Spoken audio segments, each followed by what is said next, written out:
Important एक बात जो हमको समझनी होगी इस सेशन को आगे बढ़ाने से पहले, हमारा जो भी एजुकेशन सिस्टम है या जो भी बचपन से आज तक हमारी कंडीशनिंग हुई है, वो पूरा फोकस सिर्फ एक ही चीज के ऊपर है, वो है कि पैसा कमाओ। सब एग्री करते हैं इस बात से?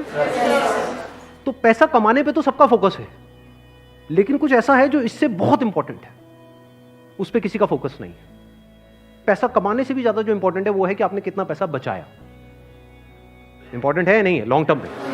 सपोजिंगली आपने 50,000 रुपए महीने का कमा तो लिया, लेकिन आपके खर्चे हैं 55,000 रुपए के, क्या करोगे?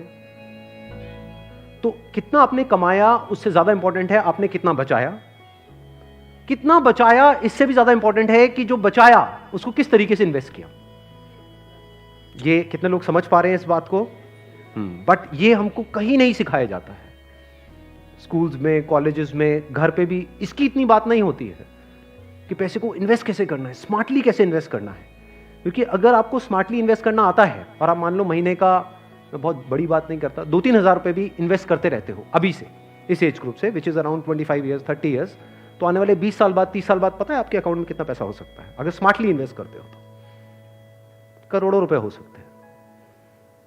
तो this topic today is extremely important, चाहे आप मेल हो चाहे फीमेल हो। और जरूरी नहीं है ये उन्हीं लोगों के लिए है जिनकी एज ग्रुप 25 साल है, 30 साल है, 35 साल है, क्योंकि इन बातों को सीखना एक्चुअल में जरूरी है at as young of age as possible. यानी अगर आपकी एज 18-19 साल, 20 साल भी है, जो लोग कैमरे पे देख रहे हैं उनको मैं बोलता हूँ, जो वीडियो में देख रहे हैं, कि अगर आपकी एज 18-19 साल है, 20 साल है, तब भी आपके लिए सेशन बहुत इंपॉर्टेंट है, इनफैक्ट ज्यादा इंपॉर्टेंट है।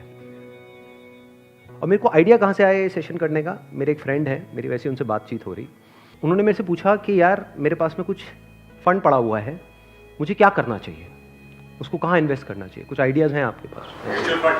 नहीं, उन्होंने मुझसे पूछा, आप क्यों बीच में टांग अड़ा रहे हो? सीधा ही म्यूचुअल फंड है।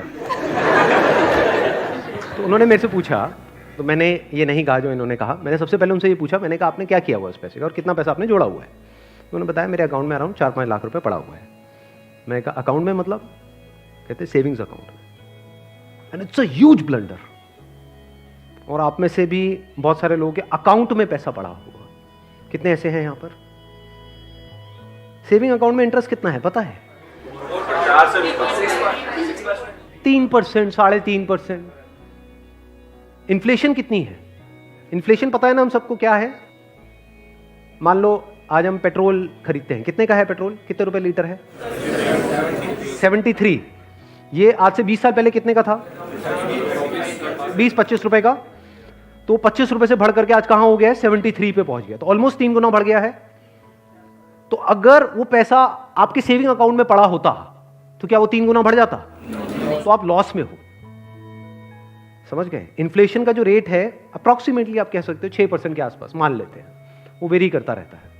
बट अगर 6% इन्फ्लेशन है और 3% आप अर्न कर रहे हो उस पैसे पे, तो आप कमा नहीं रहे हो, आप गंवा रहे हो, क्योंकि उस पैसे की वैल्यू कम होती चली जा रही है और आप खुश हो रहे हो कि मैं पैसा जोड़ रहा हूं।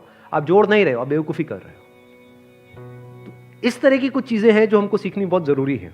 और जैसे मैंने उनको ये बात बोली तो it was a surprise for him. मैंने कहा ये पैसा सेविंग्स में क्यों पड़ा है, इसकी एफडी क्यों नहीं कराई? क्योंकि एफडी में एटलीस्ट 7% इंटरेस्ट है।